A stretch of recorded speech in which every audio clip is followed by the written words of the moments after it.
All right, everybody out there in social media world, YouTube. Thanks for tuning in tonight. I'm really glad that you could be here. Thanks for being a guest, spending some time with us. I am joined um, by with Jessica Smith, the Mental Health Emergency Fund, and also Canden Webb. And I'll give them an opportunity to introduce themselves here in just a minute. But this is a conversation around mental health, particularly for people in the creative community. I myself, I'm Reggie Holmes. I'm the founder, creative director of a company called Enthuse Creative, based in the DC area. We do branding and design, and so I've always been a creative person for as long as I can remember. And creativity and just artistic gifts and those types of things have been a big part of my life. And mental health, not as much. I think I've become more aware of mental health in the last maybe 5 to 10 years. But it's really an exciting thing to think about and to talk about. And I feel like as a society, we're all in a place of really learning more about what it means to be mentally healthy and how that overlays with creativity. So I'm the host for tonight. I'll be facilitating this discussion, and I will give these ladies an opportunity to introduce themselves.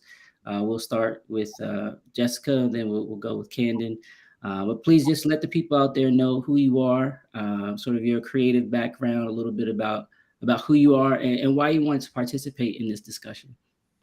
Awesome. Thank you so much, Reggie, for the space. Like you said, my name is Jessica Smith. I'm out of the Baltimore, Maryland area. I wear many hats like creatives do. I am the executive director of the Mental Health Emergency Fund. I also manage 3 different social media accounts currently. So that's a lot of fun. And at the heart of me, I'm a writer, I'm a storyteller, and that has taken a number of opportunities throughout my career when it comes to even fundraising, talking about my brand, building different brands, connecting. I've dabbled in poetry here and there, and that's one of the biggest connections I have to Canden. I'll let her talk more about her platforms and things. But yeah, I just think that um, being a creative person, you you kind of move through the world differently. And so I'm sure we're going to talk about that and how that kind of affects our mental health. But again, I'm happy to be here and thank you all for tuning in. Who I texted at the last second. Yes, and I will follow that. Jessica and I have known each other for a while, and we have been intricate part of each other's creative experiences. And so, hey everyone, my name is Canden Webb. I am a consultant and coach. I specialize in live performance, writing, self publishing, and business operations, as well as abstinence education. I love being a creative. I didn't initially start off thinking of myself in that way in particular. For me, it was just about being imaginative as a person. And so, just, I wanted to go and move about in a way that was authentic to my actual thoughts and how imaginative I was. And so I love the fact that I'm now labeled as a creative. I started off doing performance poetry and I've traveled and been blessed to be able to do that as a form of inspiration to people. And so that was part of the reason why I wanted to participate in this particular talk about mental health for creatives. Because as you are finding yourself even more evolving into your creative experience in whatever art form you choose, mental health is always going to be present, and you're going to need to understand how to manage it because, like Jessica said, we do move through the world differently. And I love that about us, but there's also some nuances to the way our minds work that make our attention to our mental health very important. So thank you, Reggie, for having us on and allowing us to talk a little bit about this important subject. Sure, yeah, and again, thank you for being the guests, both of you, and really, look forward to our conversation. So just kind of kick things off.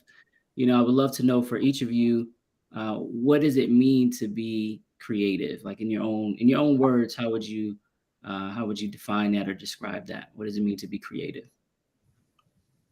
I'm gonna go first. Sure. Yeah, I'll take that one first. So to me, really, it just means to not be straightforward in your thoughts as much. It means that you can a lot of times think about the artsy side more than the practical side. There are people who are really, really good at being straightforward thinkers and very practical thinkers, and we need those people just as equally. And then there are folks who are more imaginative, they're dreaming up things, their minds may be going in a couple of different directions. And so to me, that's the baseline definition of that. I know that there's a lot of different art forms in which one can be creative in, but I think it has to do with the degree in which the mind can imagine and or wonder and or come up with artful thinking as opposed to the practical form of thinking. Okay. Yeah. Nice. And when I think, I guess like a creative, like as a title or as like a career or whatever the case may be, I think of someone who is really called to birth things in this world. Like we have these visions and we want to birth it to life. And sometimes it's like we can't stop until we push this thing out, right? To use like the metaphor of actually birthing. And so yeah, bring things to life. And also like even if you're in a more so traditional straightforward um career path or something, you are that person who you're going to put some sort of spin on it, right? Like you might show up in the bright colors, the red lipstick, the hairstyles, right? Like you are, when you walk into a room, someone they know that there's something very creative about you. It's the way that you express. And so I kind of like equate like creativity and expression. And I really kind of found my voice through expression and found like, hey, actually, I'm a creative, you know? Mhm. I feel like I kind of came into that in college and after college, but I'm embracing it for sure. Yes, and so we do have a comment. You know, very someone says that they're currently very pregnant with a dream, which is Mm, that's a good metaphor I think for people. It kind of helps it to be real. But also, if you're out there in the audience, feel free to chime in with your positive feedback. If you have questions as well for our guests. And yeah, I mean, I agree with you guys. I think creativity or being creative. So I have like this whole philosophy of like we're all creative in some way, whether you are a creative like capital C, title, like that's what you do for a living, or even as a hobby or just something you're passionate about. But for people that are sort of called to that as a vocation, or they do that more so than others. I think a lot of it has to do with the way that you just kind of approach the world. Um, because you can actually produce different things, right? You can have gifts in different areas, but it really is sort of the way that you approach problems, yeah, and think about solutions. And I love that creatives are not there's more of like the growth mindset as opposed to like a fixed mindset, and looking at, well, here's the problem and this has got to be the solution. The creative person is like, well, I understand that this has always been the solution, but what about this, and let's try this. And so there's that willingness to take some risk and do things that haven't been done before, in the effort of trying to find a solution, or simply just wanting to express yourself, right? And so my thing, I'm like a designer, graphic designer, so it is a little bit more practical in terms of the creativity that I use on a daily basis, as opposed to like a fine artist or something like that. But where there's overlap, I think, is that mindset, right? Like I'm always looking at things, trying to look at things from a different perspective, trying to be open, and having a vision for something that is not today but can actually be something tomorrow. And then, okay, how do we achieve that? How do we move toward that? So great answers, guys, in terms of what it means to be creative for you. Thank you for your perspectives. How do you feel like your mental health impacts your creativity and vice versa? Now that you sort of said, okay, this is what it is for you, where does mental health fit in the picture? That's a big one, and I guess I'll grab that one first. I think for me, I I have structured my life around my mental health so that I can be creative when I'm at my best, right? And at the times where I'm not at my best, sometimes I still need to kind of express or like pour creativity into myself to get back to, that Mhm, baseline. So it goes hand in hand, right? So I think that the mental side of us is we use so much of that when we're birthing something, when we're putting something into the world, into the atmosphere. um Whether it's writing a book, whether it is blogging, whether it is working on a design, or creating a business.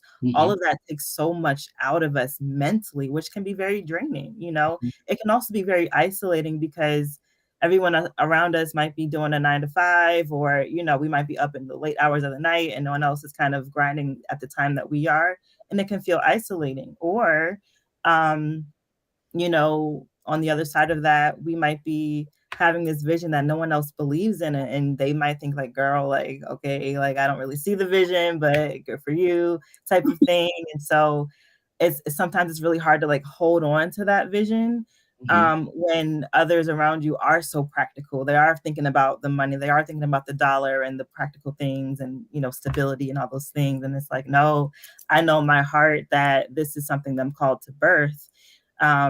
So you know they definitely go hand in hand. And so in those seasons where you might feel, or well, I'll say it for me, when I might feel like maybe no one else is believing in me, or I'm not kind of hearing those positive voices, I have to make sure that I run to the well of positivity and inspiration and scripture and whatever it is that I can find to hold on to that promise, right? So I think it's really helpful, and they do go hand in hand for sure. And I hope I answered that question. yeah, yeah, thank you.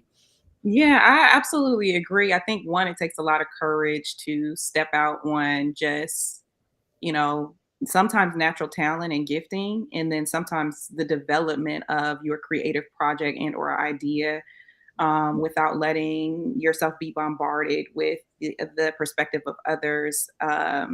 And so creativity actually just, I feel like, has not just gotten here. We've had, paintings and statues and all this beautiful things, beautiful art forms for hundreds and thousands of years. But I feel like the breadth and the width of creativity is just now being fully accepted, because for a long time it was like you're a starving artist. Like no one, Mm, you know what I'm saying? So I definitely would agree with that. I think the way that mental health impacts my creativity and vice versa is that, it takes you almost on the brink of some very intricate and almost insane thoughts to create to a degree where you are uninhibited completely. mm, So I think that there's actually a connection, which is why this conversation is very important, between creators and creatives, and some mental health challenges. And so when and even and it's interesting because we'll hear an album and we'll be like, yeah. we liked it better when that person was heartbroken, or we Mhm, liked Adele, it, right. yeah, we liked it better when they were, in down in the dumps. And so mental illness, it is that composition of a lot of extreme highs and lows. mhm, And so I think, sometimes our emotions really feed the creativity, even Mhm. when they are on the brink of some really intense,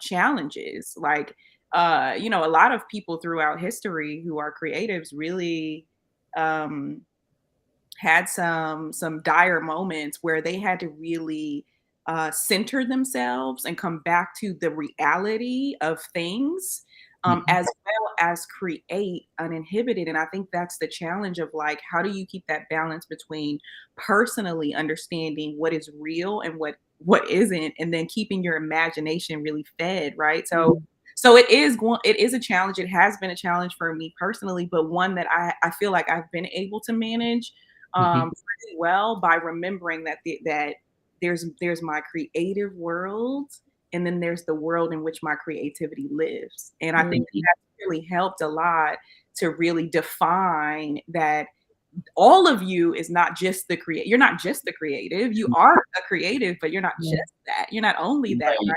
You're a Right. person. You're a human. So I Yeah. think just that for me, both of them kind of work hand in hand.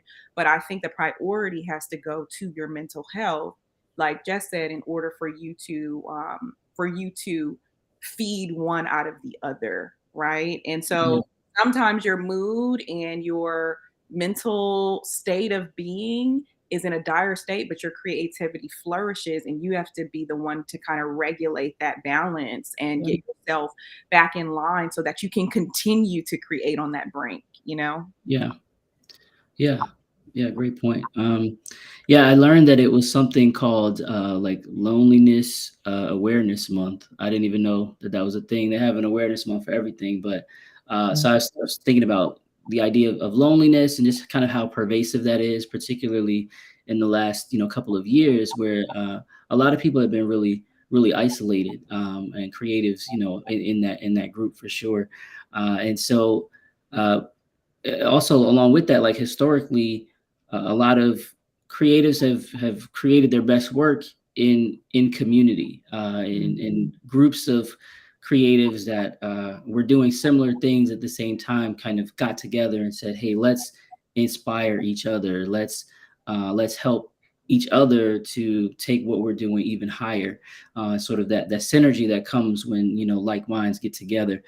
So I wanted to kind of harp on that for a little bit and just ask you all about uh, how community factors into your creativity as well as your mental health. Like, what's the role of communities that you have and have built around yourself? How has that helped to help you to be creative and also have a good grasp of your mental health?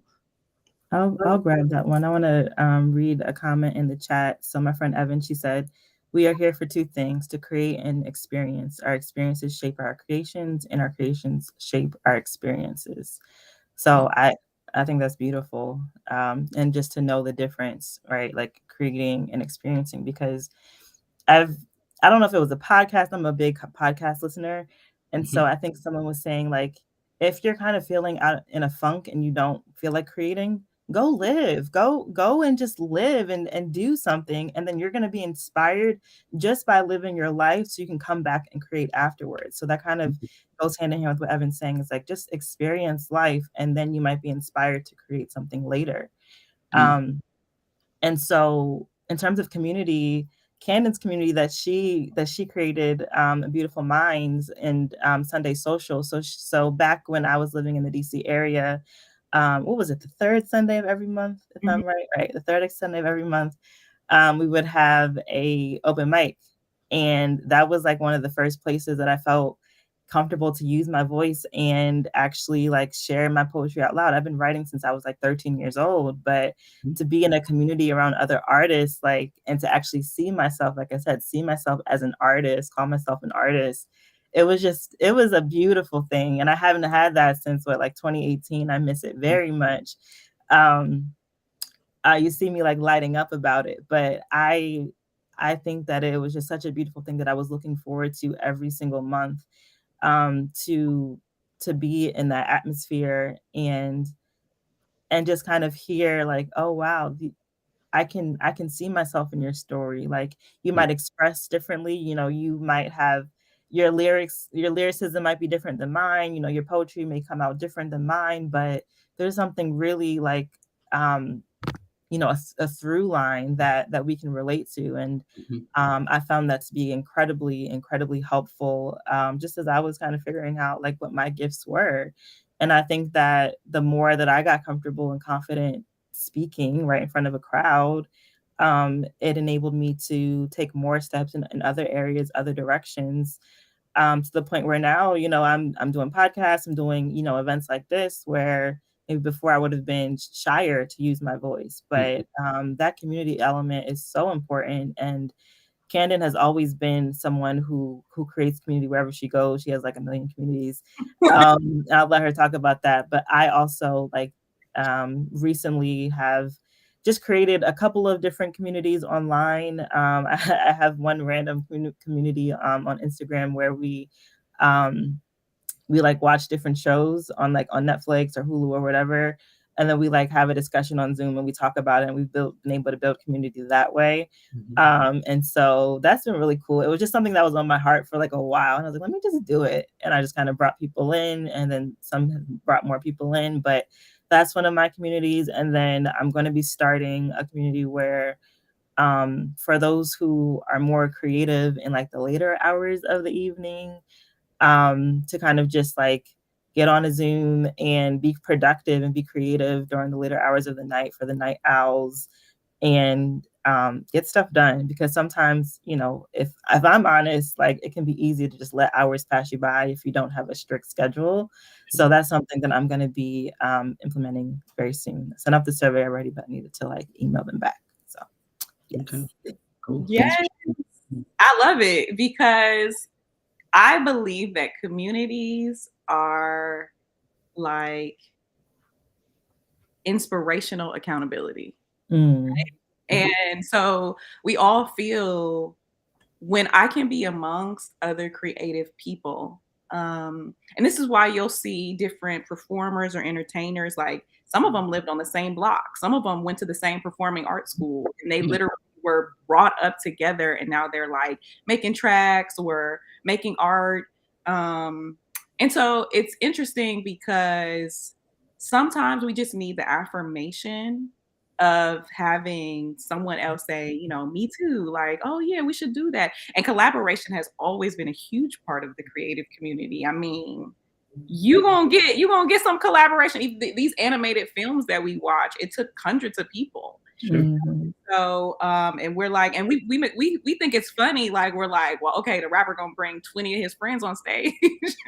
But that's how creativity is. Like, you literally do it as a tribe. It literally sometimes takes those multifaceted people that can add the element of, like, I did poetry for years, and still do, not as often, only when commissioned, but there's an element of like, okay, the music may come in, or the beat may drop, or there may be an instrumentalist, there may be a dancer that does ballet while the poem is going, and all these it just make it so rich, right? It just makes it so full. And so I love the fact that we can kind of come together, and even the community, and creatives be up late night. So I love that late night community, Jess.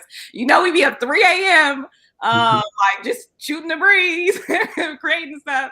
And so I think that it's such a huge, to your point, your question, Reggie, community is vital to a lot of our social experiences, but it sharpens your creativity, and it allows for this really cool like thing that we call collaboration. And the final product is not always just a solo thing. Like, even if you're a writer, you may need an illustrator, and those are two different forms of creating. So it just makes life more interesting. It makes the whole concept of creativity just one that I feel like anyone can really relate to.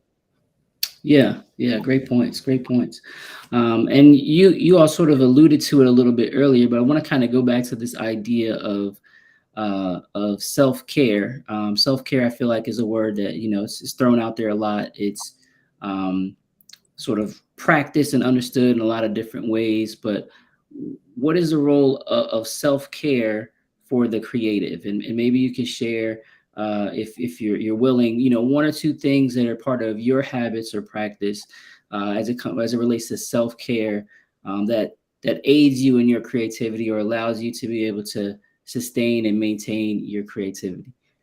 Oh, this is such a good question. self-care for the creative, and what does that look like? I feel like we could literally have a whole a whole separate conversation. Yeah. For me in particular, it looks like running away imposter syndrome. It looks like me being affirmed in why I was put here on this earth. And actually encouraging myself through that. There's a really awesome gospel song that's called "Encourage Yourself," and I really believe that, like I said before, it takes courage to be a creative. It takes courage to stand out on a ledge and be vulnerable and literally undress yourself and other people in whatever way, musically, orally, right, with the words that you speak, or that be an actor, and like you have to unclothe parts of yourself in order to be that. You can't be afraid. And sometimes you have to do it afraid. And so for me, I think a huge part of self-care for the creative is literally self-affirmation, and maybe doing it afraid, maybe saying like, okay, I believe in myself, even if this is the pits. And I remember this first time, I'm not going to go off too much on a trail, but I remember the first time I read my first poem, it was not. I was afraid. I was like trepidation, like pulsed through my body, because I was in front of a bunch of people who were really good at the art. And this was the first time, and I remember trembling. I remember trembling with the paper in hand because I didn't have it memorized. I wasn't no vet at that point, and I remember trembling, and but I did it. I did it afraid. And after it was over, I was like, that sucked. There was one girl who came up to me afterwards and she said, I don't know if everybody got that, but that was mad deep. And I was like, yo, thank you. Right. And so I feel like, but sometimes we got to do that for ourselves. If nobody comes up to us and says, like, your music is good, your art is good, yes, you should continue to create. Yes, this is your passion, and it's eventually gonna pay off. I think sometimes we got to be that for ourselves. We got to tell ourselves there's a reason why we're here. There's a reason why we're thinking of this. And then I think the other thing we can do is sleep. To be honest, I'm just gonna give you those two. I think self-affirmation is really huge, and I think sleep is really huge. I remember Lauryn Hill, on her album, the Unplugged album, she says that she just wants to perform and she doesn't want to have to always take care of her voice. But there is a practical application to self-care for the creative that allows you to be as impactful. And that CD was really impactful, which shows you how talented she was.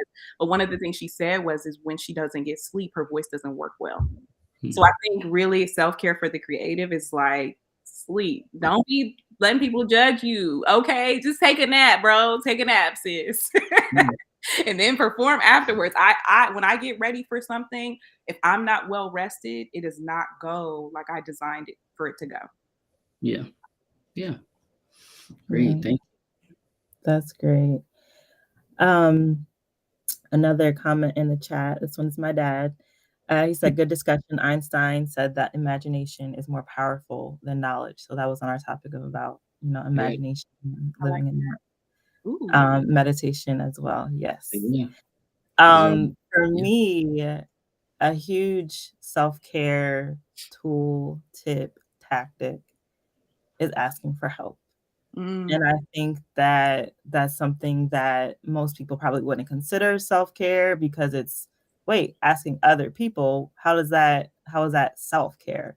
Well, it is, because if I want to do all the things that I want to do, I can't do it all by myself. Like, I have to ask for help. I have to lean on people. And just, my mental health has made me have to lean on people way more than I want to sometimes. It's made me become very, very vulnerable, and just, that's just how people know me now. They're like, Jessica's gonna give it to you real raw. She's gonna say the thing. She's gonna cry. She's gonna get what she needs, because she's become the biggest advocate for herself. And a lot of times she knows that, okay, I'm gonna stop saying she. A lot of times I know that I can't do it alone. But the thing is, I want to do it alone. I want to be that superwoman. I want to do all the things, because I have so much creative energy inside of me. I have so much passion inside of me, and I have like all these things that I can see myself doing. But we only have 24 hours in a day. really like, 12 if you want to, 12 and 14 if you want to get that good sleep. And then like our bodies are limited depending on our energy. And so I have to ask for help. I have to lean on people. And it's also hard when it's not their vision, right? If I'm asking someone for help for whatever it is and it's not necessarily their vision, or it's out of their, their plans or whatever, that makes me feel like maybe, okay, I'm afraid to speak up. Da, da, da. I'm like, no, we can't think that way, because if you're asking this person for help, you must trust them at some level. You must, believe that they're going to be able to come through at some level. So yeah, asking for help is absolutely number one my self-care tactic. And people who are watching this who know me, like they know it. Canden knows it was. That's why she's nodding her head. And then the other thing is setting really, really strict boundaries. I'm the boundary queen. If I will say no if I can't do something now, and that's important, because before I was a people pleaser, and I still struggle with that too, but I wanted to be everywhere. I wanted to be at every event. I wanted to, run myself to the ground. Not even I wanted to, I did run myself to the ground to show up for other people, but I wasn't that wasn't helping me at all, right? So learning how to say no, having clear boundaries, and that is starting to show up in the business world, where someone may reach out to me to do this event or this speaking engagement, or work with me on this particular thing. But having boundaries, and that I can go into a long tangent on that too, but asking for help and having boundaries are two of my biggest self-care tips. And I don't always get it right. I had a hard day yesterday and had to lean on my mom and some other people, but I'm here now and it's all good. So Yeah. yeah. Yeah, and we're glad you showed up, and you're doing a great job. So thank you. So I'll just chime in a little bit. I think for me, so I'm a big believer in space, and the idea of giving yourself space and grace. And what I've sort of learned about creativity is like, not everything is for everybody. Like we tend to think of creativity in terms of, I'm going to create something and then I've got to share it with as many people as possible. Um, but sometimes the best thing is to just make it for you because you like it. Like it brings you joy. It brings you happiness. It helps you connect. And like that's good enough. Not everything has to be a big performance. Not everything has to be like done at this really high level. And I think if you're a high level uh, creative, that's sort of what you come to expect of yourself, and certainly that's what other people expect of you. But that puts a lot of pressure on it, right? That puts a lot of and that can create stress, and that can have negative impact. But sometimes you just got to do stuff because you like to do it, right? You got to explore it because it's something that you want to explore, right? You want to extend your creativity in this way, and like that's okay. I'm a big believer in being okay with, hey, not everything is for the public. Not everything is got to be big grand presentation. I do this because I like it, right? And it's not even for. I might not even share it, right? Um, Maybe I'm just working on something. Like there's room to, as a creative, just work on your craft. In the shadows, in the silence, and it's not for display.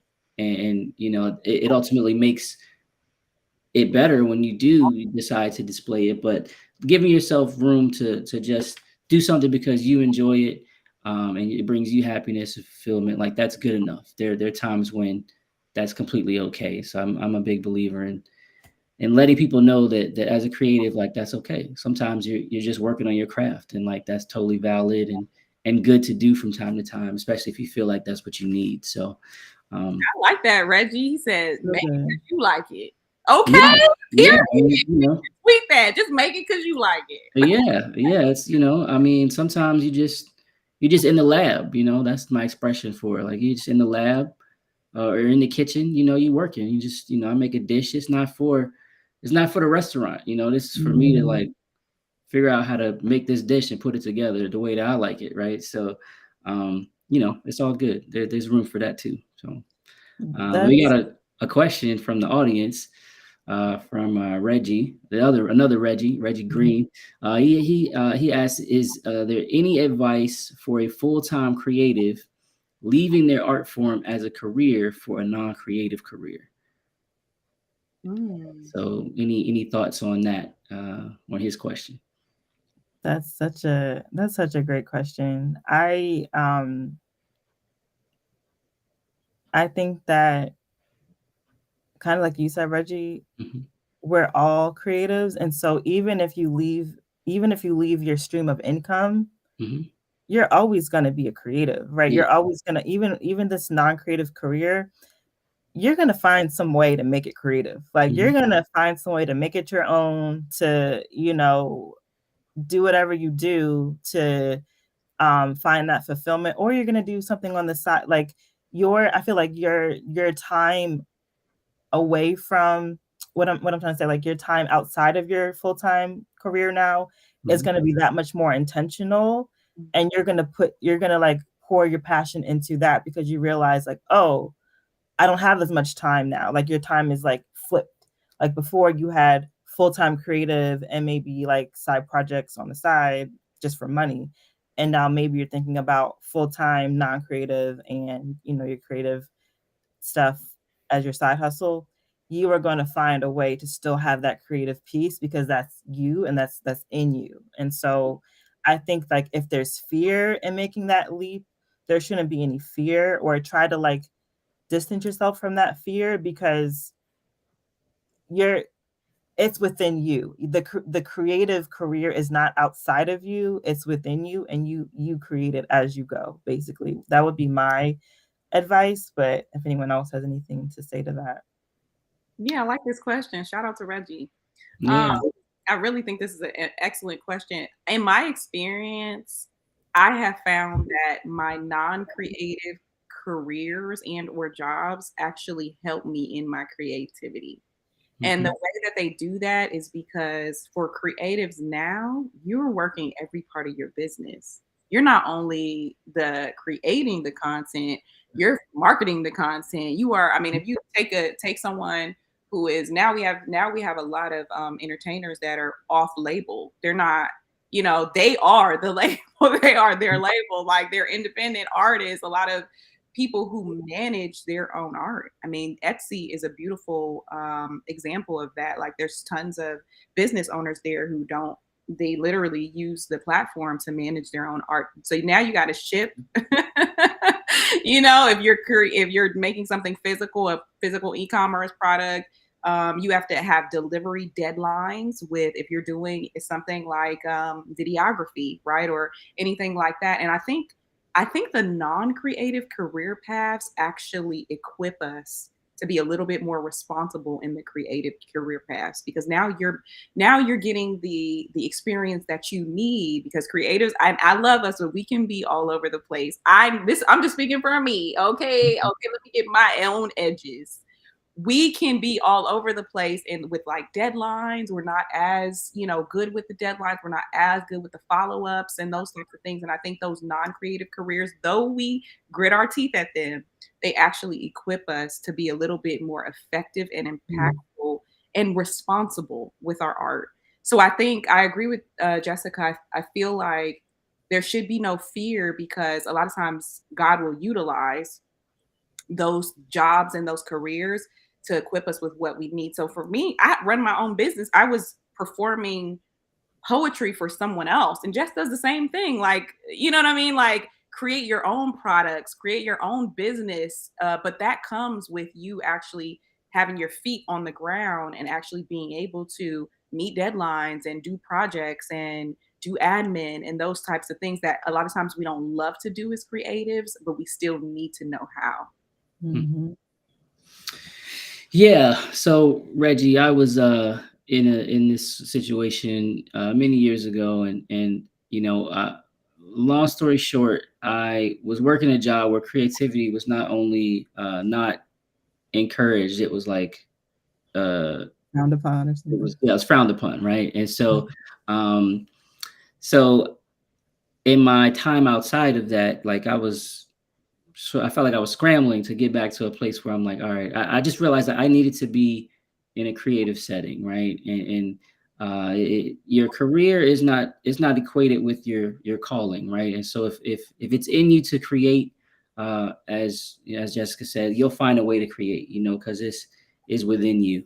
Um, and perhaps you'll get new insight into what to create or how to create, and be able to explore new and different things. So I agree with what you all have said, and I think yeah, just remember that, like, if it's in you to create, this is like a little bit of a different season than what you're doing now, but that call, that desire to create will still be there, and just look for opportunities and outlets to still do that, right? And again, that's valid too, right? Just because it's not your 9 to 5 thing, if it's on the side, but it's coming from a true and real place, it's still valid, right? It's still valid, and it's worth your time to invest in it, whatever time you have. So keep going at it, whatever your creative if passion is, even if that's not your 9 to 5. So thanks for that comment and that question. So we're kind of moving toward the end here.